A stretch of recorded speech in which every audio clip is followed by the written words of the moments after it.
সন্তানকে বাঁচাতে নিজের কিডনি দিলেন মা, তবুও ফেরানো গেল না সন্তান নায়েব আলীকে। দীর্ঘদিন কিডনি রোগে ভুগছিলেন পাংশার পাট্টা ইউনিয়নের মুছিদাহু গ্রামের নায়েব আলী। চিকিৎসকেরা জানালেন বাঁচতে হলে কিডনি প্রতিস্থাপন ছাড়া উপায় নেই। পরিবার দিশেহারা, সবাই ভয়ে কাঁপছে।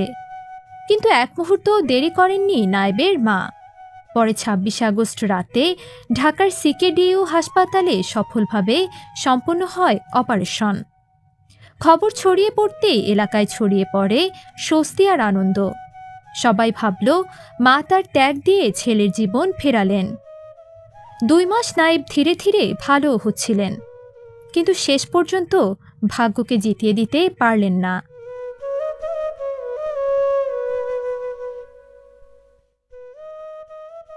সব চেষ্টা ব্যর্থ করে ২ ডিসেম্বর রাতে ঢাকার একটি হাসপাতালে শেষ নিঃশ্বাস ত্যাগ করেন নায়েব। মুহূর্তেই শোকের ছায়া নেমে আসে পুরো এলাকায়। যে মা নিজের জীবনকে তুচ্ছ করে সন্তানের জন্য অঙ্গ দিলেন, সেই সন্তানই ফিরে এলো নিথর দেহ হয়ে। মায়ের বুক ভেঙে যায়, পৃথিবী যেন থমকে দাঁড়ায়।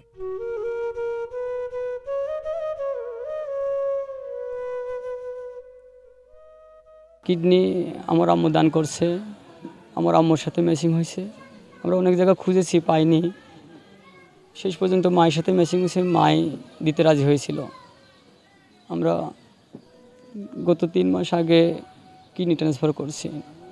ওর ২ বছর আগে ওর বিয়ের জন্য আমি আর ও একসাথে আমরা একটা মেয়ে দেখতে গেছিলাম ওর বিয়ের জন্য, এবং সেখানে দেখেও আসছিলাম। এবং পরে সপ্তাহ পর যাওয়ার কথা ছিল আমাদের সেখানে। তো যাওয়ার কথা ছিল, তা বললো যে মামা আমি শরীরটা একটু চেক আপ দিয়ে আসি ঢাকাতে। পরে সেই কথা বলে ওই দিন শনিবার ছিল, ঢাকাতে গেল। যাওয়ার পরে পরীক্ষা করার পরে ওর এই সমস্যাটা ধরা পড়লো, 2টা কিডনি ড্যামেজ হয়ে গেছে। পরে ও বলতেছিল না, ও বিষয়টা মনের কাছে গোপন রাখছিল যে পরিবার কাছে কেউ জানাবে না তো কষ্ট পাবে। কিন্তু পরবর্তীতে ওর ভাইয়ের কাছে জিজ্ঞালাম, পরে বললো যে 2টা কিডনি ড্যামেজ হয়ে গেছে। তারপরে ঢাকা থেকে আসার পরে তো ইন্ডিয়াতে আসলো। ইন্ডিয়াতে 2বার গেছে, 2বার আসছে। কিন্তু ইন্ডিয়াতে একই কথা বলছে, কিডনি ট্রান্সফার করতে হবে। তো তারপরে বাড়িতে আসার পর ওর নিজের মায়েরটা দিয়েছে গত 3 মাস আগে, ঢাকা সিআরপি থেকে দিয়েছে। এখন তো এই অবস্থা সিকিডিতে দিয়েছে। নায়েবের মৃত্যু শুধু এক পরিবারকে নয়, পুরো সমাজকে কাঁদিয়েছে। আর তার মায়ের ত্যাগ চিরদিন মনে করিয়ে দেবে সন্তানের প্রতি মায়ের ভালোবাসা কতটা গভীর, নিঃস্বার্থ এবং অমূল্য।